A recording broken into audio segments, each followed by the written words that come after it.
ಮಲಗ್ತಾನೆ ಇರಲಿಲ್ಲ ಅಂತೆಲ್ಲ ಕೇಳಿದ್ವಿ. ಅವ್ನು ಜಾಯ್ನ್ ಆಗಿ ಅವನು ನಮಗೆ ಅವ್ನು ಫೀಡ್ ಮಾಡಕ್ ತೋರಿಸ್ಕೊಂಡು ಹೋಗ್ತಾನೆ. ಯಶ್ ಕಂಡ್ರೆ ಇಷ್ಟ. ಹೀರೋಯಿನ್ಸ್ ಮಾಡ್ಲಿಂಗು, ರ್ಯಾಂಪ್ ವಾಕು ಅದೆಲ್ಲ ಮಾಡಿದೀನಿ. ನೋಡಲ್ಲ ಅವಳು ತುಂಬಾ ಚೆನ್ನಾಗಿದ್ದಾಳಲ್ವಾ ಅಂತ ಅಂದಾಗ ಏನ್ರಿ ನಿಮ್ ಮಗ ಹುಡುಗಿ ಜೊತೆ ಮಾತಾಡ್ತಾ ಇದ್ದ ಅಂತ. ಹಾಯ್ ಹಲೋ ಎಲ್ಲರಿಗೂ ನಮಸ್ಕಾರ, welcome back to the channel Anu vlog in Kannada. Yes, ಇವತ್ತಿನ ದಿನ ನಮ್ಮ ಜೊತೆ ಇದ್ದಾರೆ ಸ್ಪೆಷಲ್ ಗೆಸ್ಟ್. ಯಾರಿರ್ಬೋದು ಅಂತ ನೋಡೋಣ, ಗೆಸ್ ಮಾಡಿ. ಚಾಕ್ಲೇಟ್ ಹೀರೋ ಅಂತಾನೆ ಹೇಳ್ಬೋದು. Hi sir. ಹಾಯ್. ಎಸ್, ನಮ್ಮ ಜೊತೆ ಇದ್ದಾರೆ ದಿಗಂತ್ ಅವರು. ಹೇಗಿದ್ದೀರಾ? ಸೂಪರ್ ಆಗಿದ್ದೀನಿ. ಹೇಗಿದೆ ಪೇನ್ ಎಲ್ಲ? ಪೇನ್ ಏನಿಲ್ಲ, ಬಟ್ ಅದೇ ಒಂದು 4 ವಾರ ರೆಸ್ಟ್ ಹೇಳಿದ್ದಾರೆ ಅಷ್ಟೇ. ಎಸ್, ಅದೇ ಹೇಳ್ತಿದ್ರು ಈ ವರ್ಷ ಟೈಮ್ ಸರಿಗಿಲ್ಲ, ಸುಮ್ಮನೆ ಇದ್ಬಿಡ್ಬೇಕು ಅಂತ. ಕಪಿ ಚೇಷ್ಟೆ ಎಲ್ಲ ಬಿಟ್ಟು ಇವಾಗ ಸುಮ್ಮನೆ ಇರಬೇಕು. ಹೌದು, ನಮ್ಮ ಟೈಮ್ ಕಳಿಯೋ ತನಕ ನಾವು ಕಾಲನ ಮುಂದೂಡ್ತಾ ಇರಬೇಕು. ಇದು ನಾನು ಸುನಿಮಾಯಿಂದ ಕಲ್ತಿದ್ದು, ನನ್ನ ಹಸ್ಬೆಂಡಿಂದ. ಓಕೆ. ಎಸ್, ಬನ್ನಿ ಸರ್ ಹತ್ರ ಒಂದು ಸ್ವಲ್ಪ ಮಾತುಕತೆ ಆಡೋಣ. ಹಾಗೆ ಒಂದು ಸ್ವಲ್ಪ ಕ್ವಶನ್ಸ್ ಕೇಳ್ತೀನಿ, ಚೆಕ್ ಕ್ವಶನ್ಸ್ನ ನೀವು ಆನ್ಸರ್ ಮಾಡ್ತಾ ಹೋಗಿ, ಆಯ್ತಾ? ದಿಗಂತ್ ಅವರೇ, ನಿಮ್ಮ ಚೈಲ್ಡ್ಹುಡ್ ಕ್ರಶ್ ಯಾರು? Childhood crush? ಓ, ನನ್ಗೆ ತುಂಬ ಜನ ಇದ್ರು. ಓಕೆ. ಬಟ್ ನಿಮ್ಗೆ ಗೊತ್ತಲ್ಲ, ತೀರ್ಥಹಳ್ಳಿ ಈ ಮಲೆನಾಡಿನ ಅದೊಂದು ಹಾಡೇ ಇದೆಯಲ್ಲ, ಮಲೆನಾಡಿನ ಹೆಣ್ಣ ಮೈ ಬಣ್ಣ ಚಂದ ಅಂತ. ಸೊ ಅದೇ ತರ ತುಂಬಾ ಚೆನ್ನಾಗಿರೋರೆಲ್ಲ ಇರ್ತಾ ಇದ್ರು, ಸುಮಾರು ಜನ ಕ್ರಶ್ ಇದ್ರು. ಫಸ್ಟ್ ಯಾರು, ಸೆಕೆಂಡ್ ಯಾರು ಹೇಳಕ್ಕಾಗಲ್ಲ. ಬಟ್ ಏನಂದ್ರೆ ಅಲ್ಲಿ ಹೇಗೆ ಅಂದ್ರೆ ಸ್ವಲ್ಪ ನಾವೆಲ್ಲ ಮಾತಾಡೋದಕ್ಕೆ ತುಂಬಾ ಹಿಂಜರಿತಾ ಇದ್ವಿ. ಯಾರು ಹುಡುಗಿಯರ ಹತ್ರ ಮಾತಾಡ್ತಾ ಇರಲಿಲ್ಲ, ಹುಡುಗರ ಹತ್ರ ಮಾತಾಡ್ತಾ ಇರ್ಲಿಲ್ಲ. ಇದಕ್ಕೆ ಜೊತೆಗೆ ಒಂದು ಚಿಕ್ಕ ಸಣ್ಣ ಊರಲ್ವಾ, ಅಲ್ಲಿ ಯಾವ್ದಾದ್ರು ಹುಡುಗಿ ಜೊತೆ ಮಾತಾಡ್ತಾ ಇದ್ರೆ ಅವ್ರು ಯಾರೋ ಹೋಗ್ಬಿಟ್ಟು ನಮ್ಮ ಅಪ್ಪನ ಹತ್ರ ಹೇಳ್ತಾ ಇದ್ರು, ಏನ್ರಿ ನಿಮ್ ಮಗ ಆ ಹುಡುಗಿ ಜೊತೆ ಮಾತಾಡ್ತಾ ಇದ್ದ ಅಂತ. ಆಮೇಲೆ ನಮ್ಮಪ್ಪ ಸರಿ ಕೊಡ್ತಾ ಇದ್ರು. ಸೊ ಅದಕ್ಕೆ ಆ ಸಾವಾಸನೆ ಬೇಡ ಅಂತ ನಾವು ಯಾರ ಹತ್ರ ಮಾತಾಡ್ತಾ ಇರ್ಲಿಲ್ಲ. ಓಕೆ, ನಾನೊಂದು ಹಾಗೆ ಸುಮ್ಮನೆ ಕ್ವಶನ್ ಕೇಳ್ತೀನಿ.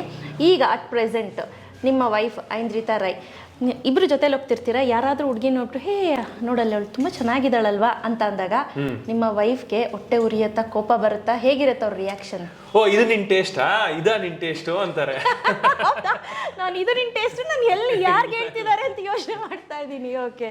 ಇಲ್ಲ, ಬಟ್ ಆತರ ಏನಿಲ್ಲ. ಚೆನ್ನಾಗಿದೆ ಅಂತ ನಾನು ಹೇಳ್ತೀನಿ, ಅವಾಗ ಅದೇ ಬರುತ್ತದು, ಇದಾ ನಿನ್ ಟೇಸ್ಟು ಸಿ ಅಂತ. ಓಕೆ. ಇಬ್ರಲ್ಲಿ ಜಾಸ್ತಿ ಕೋಪ ಯಾರಕ್ ಬರುತ್ತೆ? ಐಂದ್ರಿತಾಗೆ. ನಾನು ಕೋಪ ಮಾಡ್ಕೊಳ್ಳೋದೇ ಇಲ್ಲ, ನಾನು ಒಂಥರ ಶಾಂತ ಮೂರ್ತಿ ಸ್ವರೂಪ. ಎಸ್. ತುಂಬಾ ಜಾಸ್ತಿ ಮುನ್ಸ್ಕೊಳ್ಳೋದು ಯಾರು? ಅದೇ ಐಂದ್ರಿತಾನೆ. ಅವ್ರೇನಾ? ಹೌದು, ಶಾರ್ಟ್ ಟೆಂಪರ್ಡ್ ಐಂದ್ರಿತಾ. ಆಮೇಲೆ ಅದನ್ನ ಒಂದ್ 2 ದಿವಸ ಡ್ರ್ಯಾಗ್ ಮಾಡೋದು ಐಂದ್ರಿತಾ. ಓಕೆ. ತಕ್ಷಣ ಬಂದು ಯಾರು ಸಾರಿ ಕೇಳಲ್ವಾ? ಸಾರಿ ನಾನೇ ಕೇಳೋದು. ನೀವೇ ಕೇಳೋದು? ನಾನೇ ಕೇಳ್ಬಿಡ್ತೀನಿ. ಕೆಲವು ಸತಿ ಏನು ಮಾಡಿಲ್ಲ ಅಂದ್ರೂ ಸಾರಿ ಅಂದ್ಬಿಡ್ತೀನಿ, ಅಂದ್ರೆ ಜಸ್ಟ್ ಇನ್ ಕೇಸ್. ಆಕ್ಚುಲಿ ಅದು ಗಂಡಸರ ಜನ್ಮ ಸಿದ್ಧ ಹಕ್ಕು. ಹೆಂಗಸರದು ಸಾರಿ ಕೇಳಿಸ್ಕೊಳ್ಳೋದು, ಸಾರಿ ಗಂಡಸರ ಕಡೆಯಿಂದ ಹೆಂಗಸರು ಕೇಳಿಸ್ಕೊಳ್ಳೋದು. ಬೇಕಂತ ಏನೋ ಒಂದ್ ಸಾರಿ ಕೇಳಿಸ್ಕೊತಾ ಇರ್ಬೇಕು. ಹೌದು, ನಾನು ಒಂದೊಂದ್ಸತಿ ಸಾರಿ ಕೇಳಿ, ಒಂದ್ಸತಿ ನನ್ ತಪ್ಪಿಲ್ಲ ಅಂತ ಸಾರಿ ಕೇಳಿ ಒಂದ್ಸತಿ. ಅದು ವೈಫ್ ಯಾವತ್ತು ಸಾರಿ ಕೇಳೋದೇ ಇಲ್ಲ, ಅವ್ರು ತಪ್ಪು ಮಾಡಿದ್ರು ಸಾರಿ ಕೇಳಲ್ಲ. ಇಲ್ಲ, ನಾನ್ ಕೇಳ್ತೀನಿ, ತುಂಬಾ ಸಲ ಕೇಳ್ತೀರಿ. ಹೌದು. ನಿಮ್ಮ ಮೊಬೈಲ್ ಅಲ್ಲಿ ವಿಚಿತ್ರವಾಗಿ ಯಾರ್ದಾದ್ರೂ ಹೆಸರನ್ನ ಸೇವ್ ಮಾಡ್ಕೊಂಡಿದೀನಿ ಅಂತ ಅಂದ್ರೆ ಯಾರ್ದು? ನಮ್ ಎಲ್ಲಾ ಫ್ರೆಂಡ್ಸ್ದು, ಅವ್ರದ್ದು ಯಾರದ್ದು ಸ್ಟ್ರೇಟ್ ಹೆಸರೇ ಇಲ್ಲ, ಎಲ್ಲಾ ಅಡ್ಡ ಹೆಸರೇ. ವಿಚಿತ್ರವಾಗಿ ಮಾಡ್ಕೊಂಡಿರೋಂಥದ್ದು? ಒಬ್ಬ ಲೆಫ್ಟಿ ಇದ್ದಾನೆ, ಅವನ ಹೆಸರು ಲೊಡ್ಡೆ ಅಂತ. ಲೊಡ್ಡೆ. ಓಕೆ.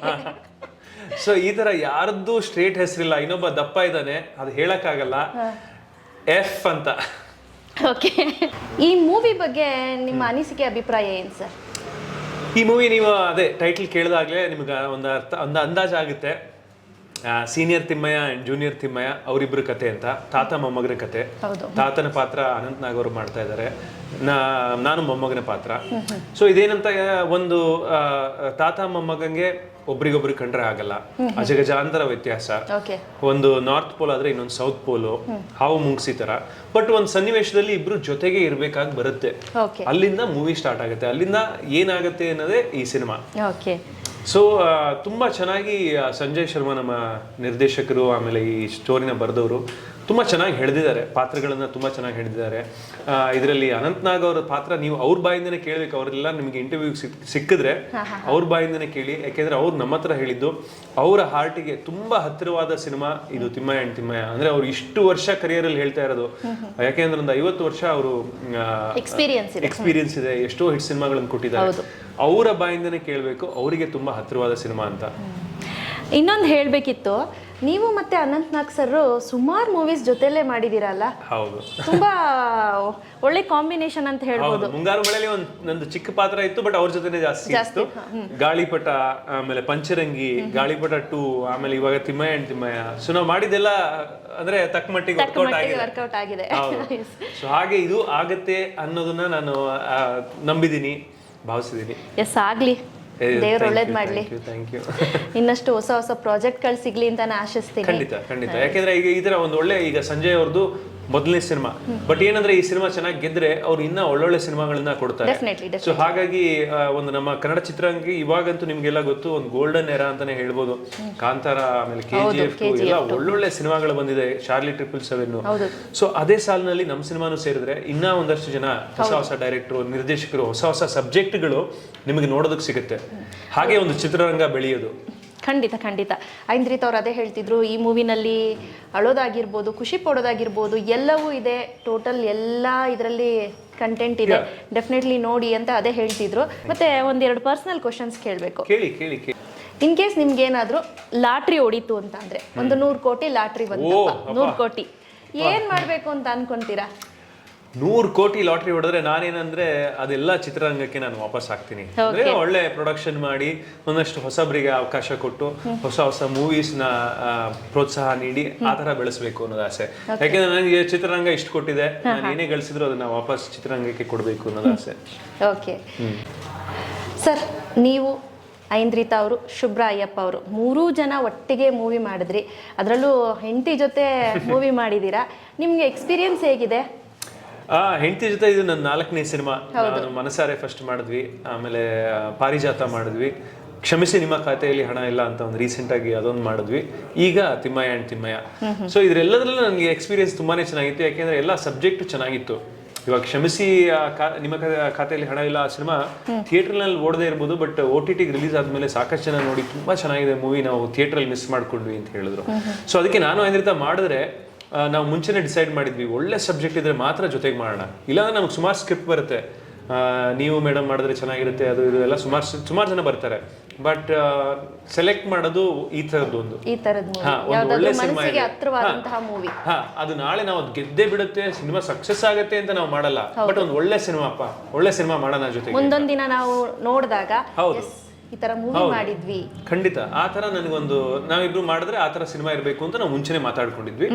ಆ ರೀತಿನಲ್ಲಿ ಇದೊಂದು. ಆಮೇಲೆ ಶುಭ್ರನು ಕೂಡ, ನಾನು ಶುಭ್ರ ನನಗೆ ಮುಂಚೆಯಿಂದನೂ ನಾವು ಫ್ರೆಂಡ್ಸ್. ಅಂದ್ರೆ ನಾನು ಒಂದ್ ಸ್ವಲ್ಪ ಮಾಡ್ಲಿಂಗು, ರ್ಯಾಂಪ್ ವಾಕು ಅದೆಲ್ಲ ಮಾಡಿದ್ದೀನಿ. ಅವಾಗ ಶುಭ್ರ ಅಂದ್ರೆ ಟಾಪ್ ಮಾಡೆಲ್, ಶುಭ್ರ ಅಯ್ಯಪ್ಪ ಇದಾರೆ ಅಂದ್ರೆ ಅದು ಬೆಸ್ಟ್ ಶೋ ಅಂತ, ಒಳ್ಳೆ ಟಾಪ್ ಡಿಸೈನರ್ ಇಂಡಿಯಾದಲ್ಲೆಲ್ಲ ಬರ್ತಾರೆ, ಆ ತರ ಒಂದು ಅವರಿಗೆ ಇದ್ದಿದ್ದು ಒಂದು ರೆಪ್ಯುಟೇಷನ್. ಸೊ ಅವ್ರ ಜೊತೆ ನಾನು ವಜ್ರಕಾಯ ನೋಡಿದ್ದೆ ಶಿವಣ್ಣನ ಜೊತೆ, ಅದು ತುಂಬಾ ಚೆನ್ನಾಗಿತ್ತು. ಅವಾಗ ಅನ್ಕೊಂಡೆ, ಓ ಶುಭ್ರ is acting in the movie, ಹಂಗೆಲ್ಲ ಬಂತು. ಜೊತೆಗೆ ನೋಡಿದ್ರೆ ಇವಾಗ ನನ್ನ ಜೊತೆ and she is a hard working, ತುಂಬಾ ಚೆನ್ನಾಗಿ ಪರ್ಫಾರ್ಮ್ ಮಾಡ್ತಾರೆ, ತುಂಬಾ ಹೋಮ್ ವರ್ಕ್ ಮಾಡ್ಕೊಂಡ್ ಬರ್ತಾರೆ. ಏನೇ ಒಂದು ಸಣ್ಣ ಸೀನ್ ಇದ್ರೂ ಅದ್ರ ಬಗ್ಗೆ ತುಂಬಾ ರೆಡಿಯಾಗಿ ಹೋಮ್ ವರ್ಕ್ ಮಾಡಿ ಪ್ರಿಪೇರ್ ಆಗಿ, ಅಂದ್ರೆ ಒಂದು ಈ ಸೆಂಟೆನ್ಸ್ ನಾನು ಸ್ಟ್ರೆಸ್ ಮಾಡಿ ಹೇಳ್ಬೇಕು ಅಂತ ಒಂದು ಈ ಡಾರ್ಕ್ ಪೆನ್ಸಿಲ್ ಅಲ್ಲಿ ಹಿಂಗೆಲ್ಲ ತಿದ್ದುಬಿಟ್ಟು ಆ ತರ ಎಲ್ಲ ಪ್ರಿಪೇರ್ ಆಗಿ ಬರ್ತಾ ಇದ್ರು. ಸೊ ವೆರಿ ಹಾರ್ಡ್ ವರ್ಕಿಂಗ್, ಇನ್ನ ಹೆಚ್ಚೆಚ್ಚು ಮೂವಿ ಮಾಡ್ತಾರೆ ಅಂತ ನಾನು ಅನ್ಕೊಂತೀನಿ. ಇತ್ತೀಚಿನ ದಿನಗಳಲ್ಲಿ ನಿಮಗೆ ತುಂಬಾ ಇಷ್ಟವಾದಂತಹ ಮೂವಿ ಯಾವುದು? ಜನರಲ್ ಆಗಿ ಎಲ್ಲ ಕಾಂತಾರ ಅಲ್ಲ, ಒಳ್ಳೆ ಸದ್ದು ಮಾಡ್ತು ಅಂತಾನೆ ಹೇಳ್ಬೋದು. ನಿಜವಾಗ್ಲೂ ತುಂಬಾ ಚೆನ್ನಾಗಿ, ಅಂದ್ರೆ ಒಂದು ರೀಜನಲ್, ಅದು ಕುಂದಾಪುರ ಭಾಷೆನ ಬಳಸ್ಕೊಂಡು ಎಷ್ಟು ಚೆನ್ನಾಗಿ ಮೂವಿ ಮಾಡಿದ್ದಾರೆ ಅಂತ ತೋರಿಸ್ಕೊಟ್ಟಿದ್ದಾರೆ. ಅಂದ್ರೆ ಒಂದು ಸಣ್ಣ ಗ್ರಾಮದಲ್ಲಿ ಎಲ್ಲಿಂದನೋ ಏನೋ ಸಬ್ಜೆಕ್ಟ್ ನೀವು ಅದನ್ನ ಗೆಲ್ಲಿಸಬಹುದು ಅನ್ನೋದಕ್ಕೆ ಕಾಂತಾರ ಬೆಸ್ಟ್ ಎಕ್ಸಾಂಪಲ್. ಹೌದು. ಎಸ್, ನಿಮಗೆ ತುಂಬಾ ಫೇವ್ರೆಟ್ ಹೀರೋ ಯಾರು? ನನಗೆ ಫೇವ್ರೆಟ್ ಹೀರೋ ಬಹುಶಃ ಅಂದ್ರೆ ನನಗೆ ಈಗ ರೀಸೆಂಟ್ ಟೈಮಲ್ಲಿ ಅಫ್ಕೋರ್ಸ್ ಯಶ್ ಆ ಬೆಳೀತಾ ಇರೋ ರೀತಿ, ಎಲ್ಲಿಗೆ ರೀಚ್ ಆಗಿರೋದು ತುಂಬಾ ಖುಷಿ ಆಗುತ್ತೆ. ಅಂದ್ರೆ ಹೆಮ್ಮೆ ಆಗುತ್ತೆ. ನಮ್ಮ ಕನ್ನಡದ ಇವಾಗ ಹಿಂದಿಯವರೆಲ್ಲ ಯಶ್ ಡೇಟಿಗೆ ಕಾಯ್ತಾ ಇದ್ದಾರೆ. ಸೊ ಆ ತರದ್ರಲ್ಲಿ ಯಶ್ ಕಂಡ್ರೆ ತುಂಬಾ ಇಷ್ಟ. ಆಮೇಲೆ ನನಗೆ ಅವನು ಆತ್ಮೀಯ ಗೆಳೆಯ, ನಾನು ಅವನು ಮುಂಚೆಯಿಂದನೂ ಫ್ರೆಂಡ್ಸು, ಇವತ್ತಿಗೂ ಅಷ್ಟೇ ಹಾಗೆ ಇದೀವಿ. ಸೊ ಯಶ್ ಕಂಡ್ರೆ ಇಷ್ಟ.